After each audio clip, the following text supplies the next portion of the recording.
வாருங்கள் நேயர்களே, கோகுலம் ஜோதிடம் அனைவரையும் அன்புடன் வரவேற்கிறது.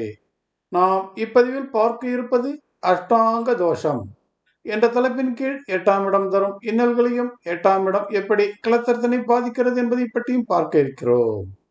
அஷ்டாங்க தோஷமானது எந்த வீட்டினையும் பாதிக்கும், குறிப்பாக கலத்திர பாவத்தினை அதிக சேதாரம் செய்துவிடும்.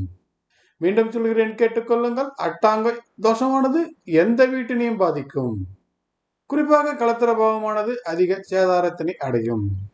ஜாதகத்தில் எத்தனை விதமான யோகங்கள் இருந்தாலும் அஷ்டாங்க தோஷமானது ஏற்பட்டு விட்டால் அஷ்டாங்க தோஷமானது தரும் பாதிப்பிலிருந்து மீண்டு வருவது சிரமமான காரியமாக தெரியும். அப்படிப்பட்ட ஒரு வித்தியாசமான, இதுவரை நீங்கள் படித்திராத, கேள்விப்பட்டிருக்காத அஷ்டாங்க தோஷமானது எப்படி இருக்கும் என்பதைத்தான் இந்த பதிவில் உதாரண ஜாதகத்தின் வழியாக பார்க்க இருக்கிறோம். உதாரண ஜாதகம். இவர் பிறந்தது மகர லக்னம். லக்னத்தில் செவ்வாய், கும்பத்தில் ராகு, மேஷத்தில் சூரியன், புதன், குரு, ரிஷபத்தில் சுக்கிரன், மிதுனத்தில் சந்திரன், சிம்மத்தில் கேது, தனுசுவில் சனி. அப்படியே ஜாதகத்தினை நன்கு பார்த்து கொள்ளுங்கள். இந்த ஜாதகம் அற்புதமான ஜாதகமாக கண்ணுக்கு தெரியும். ஆம், அப்படித்தான். செவ்வாய் மகரத்தில் பஞ்சமகா புருஷ யோகத்தில் ருஷக யோகத்தினை பெற்றிருக்கிறார். அப்படியே சுக்கிரன் ரிஷபத்தில் ஆட்சி பலம் பெற்று பஞ்சமகா புருஷ யோகத்தில் மாலவிய யோகத்தினை பெற்றிருக்கிறார். சூரியன் மேஷத்தில் உச்சம் பெற்றிருக்கிறார். பஞ்ச பரிவர்த்தன யோகங்களில் ஸ்ரீ கணபதி யோகம் கிடைத்திருக்கிறது. ஆம், செவ்வாய் மகரத்திலும் மகரத்தின் அதிபதியான சனி தனுசுவிலும் தனுசு அதிபதியான குரு மேஷத்திலும் அமர்ந்து ஸ்ரீ கணபதி யோகத்தினை வெளிப்படுத்துகிறார்கள். இத்தனை அற்புதமான யோகங்கள் இருந்தும் ஜாதகத்தில் காணப்படும் அஷ்டாங்க யோகமானது இவரை நிம்மதியான திருமண வாழ்க்கையை வாழவிடாமல் செய்துவிட்டது. ஆம், களத்திரம் கெட்டு குடும்பம் பிரிந்து தனித்து விடப்பட்டால் ஏன் இந்த நிலை? வாருங்கள், அஷ்டாங்க தோஷம் என்றால் என்ன என்று பார்ப்போம். இவருடைய திருமண வாழ்க்கையை குறிக்கும் வீடுகள் 1 மற்றும் 7. 1ஆம் வீட்டு அதிபதி சனி தனுசுவில் அமர்ந்திருக்கிறார். 7ஆம் வீட்டு அதிபதி சந்திரன் மிதுனத்தில் அமர்ந்திருக்கிறார். இருவரும் சமசப்தம பார்வையில் பார்த்துக் கொள்கின்றனர். இப்பொழுது நான் சொன்ன சனி சந்திரன் சமசப்தம பார்வையை நன்கு பாருங்கள். சனி நின்ற வீட்டிற்கு 7 அமர்ந்த சந்திரன் சனி நின்ற வீடான தனுசுவிற்கு அட்டம வீட்டு அதிபதியாக வருகிறார். சந்திரன் நின்ற வீட்டிற்கு 7 அமர்ந்த சனி சந்திரன் நின்ற வீடான மிதுனத்திற்கு அட்டம வீட்டு அதிபதியாக வருகிறார். அதாவது சனிக்கு 7 அட்டமாதிபதி, சந்திரனுக்கு 7 அட்டமாதிபதி.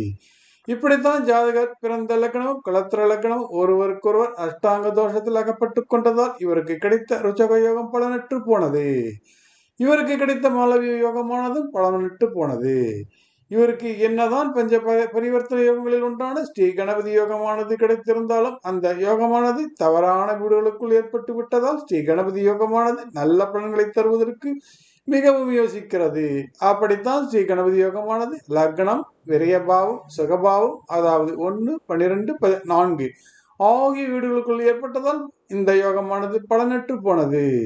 இவருடைய ஜாதகத்தில் அஷ்டாங்க தோஷம் இருந்தாலும் மற்ற கிரகங்களும் சலனமிட்டு இவரை காப்பாற்றுவதற்கு எந்தவித யோசனையுமின்றி இருப்பதையும் காண முடிகிறது. இவருடைய ஜாதகத்தில் பாக்கியாதிபதியான புதன் தனது வீடான கன்னிக்கு 8 மறைந்து அஷ்டாங்க தோஷத்தினை வலிமை பெறவிருக்கிறார். இவருடைய ஜாதகத்தில் மாலவி யோகம் பெற்ற சுக்கிரன் தனது வீடான துலாத்திற்கு 8 மறைந்து அஷ்டாங்க தோஷத்தினை வலிமை பெற வைக்கிறார்.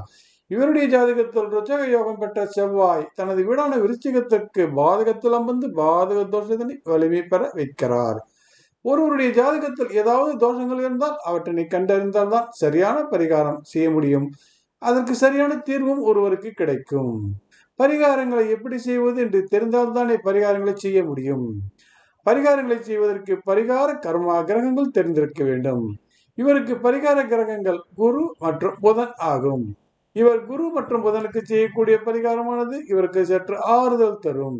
சரி நேயர்களே, அஷ்டாங்க தோஷத்தினை பற்றி தெரிந்து கொண்டீர்களா? மீண்டும் பிறிதொரு பதிவில் சந்திப்போம் நேயர்களே. நன்றி, வணக்கம்.